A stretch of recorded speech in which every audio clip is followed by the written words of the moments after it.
Hello বন্ধুরা, আজকে প্রথমবার আমার পাপা পার্কে যাচ্ছে, তাই আমি আর আমার ভাই পাপাকে নিয়ে বেরিয়ে গেছি। এদিকে রাস্তায় একটা কুকুর দেখে আমার পাপা কি খুশি।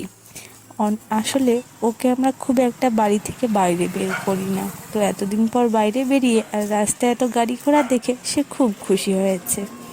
যাই হোক, এই বলতে বলতে পার্কে চলে আসলাম। পার্কে এসে আমার ভাই পাপাকে নিয়ে দোলনায় দোল খাচ্ছে। দোল খাওয়া হয়ে গেছে, এবার সে স্লিপ চড়বে। তো ভাই পারছে না, কিন্তু তবুও চেষ্টা করছে। হাজার হোক, মামা তো, দায়িত্ব আছে অনেক। তো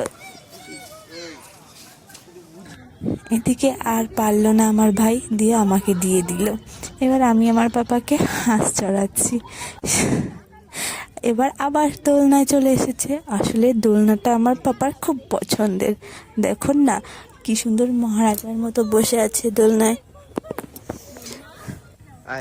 বাহ, হয়ে গেছে, আবার স্লিপ চড়বে। মামার চড়ানো হয়নি, এবার আমাকে চড়াতে হবে।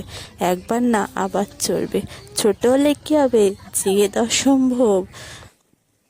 এদিকে বলতে বলতে আমার ভাই ওকে নিয়ে জানি কোথায় যাচ্ছে। আমি পিছন পিছন যাচ্ছি, হঠাৎ কোথায় চলে গেলে দেখতে পেলাম না। দেখি কোথায় আছে আগে, নাহলে বুঝতে পারছি না। ওই যে, ওই দেখুন, মামা ভাগ্নে দুজনে দাঁড়িয়ে আছে। আরে আমিও যে এসেছি, আমি যে একটা মানুষ, সেটা তাদের ধ্যানই নেই। যাই হোক, কি দেখছে আগে দেখি এত মন দিয়ে। ও, বাচ্চারা বোটিং করছে। এই দেখে আমার পাপারও মনে ইচ্ছে হয়েছে বোটিং করবে, কিন্তু সে তো ছোট, সে তো পারবে না। তাই তার মামা তাকে বোঝাচ্ছে যে তুমি তো পারবে না। যাই হোক, এবার একটা চেয়ারে এনে বসিয়ে দিল, যাতে তার মাইন্ডটা অন্যদিকে ঘুরে যায়। শুধু বসায়নি, তার মাইন্ডটাকে অন্যদিকে ঘোরানোর জন্য আমার ভাই ওর ফটো তুলছে। এই যে আমাদের ফটোগ্রাফার, বিভিন্ন স্টাইলে বিভিন্ন পোজে ফটো তোলার চেষ্টা করছে।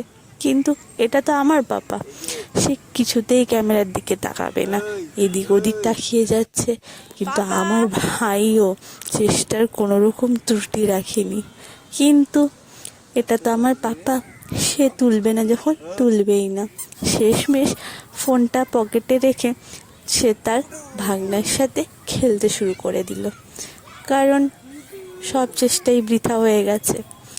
এদিকে আমিও যে এসেছি, আমার দিকে আমার পাপা তাকাচ্ছেই না। সে তার মামাকে পেয়েছে কিনা, মামা ভাগনা দুজনে ভালোই মস্তিতে আছে। এদিকে আবার পাপাকে দোলনায় নিয়ে চলে এসেছে আমার ভাই।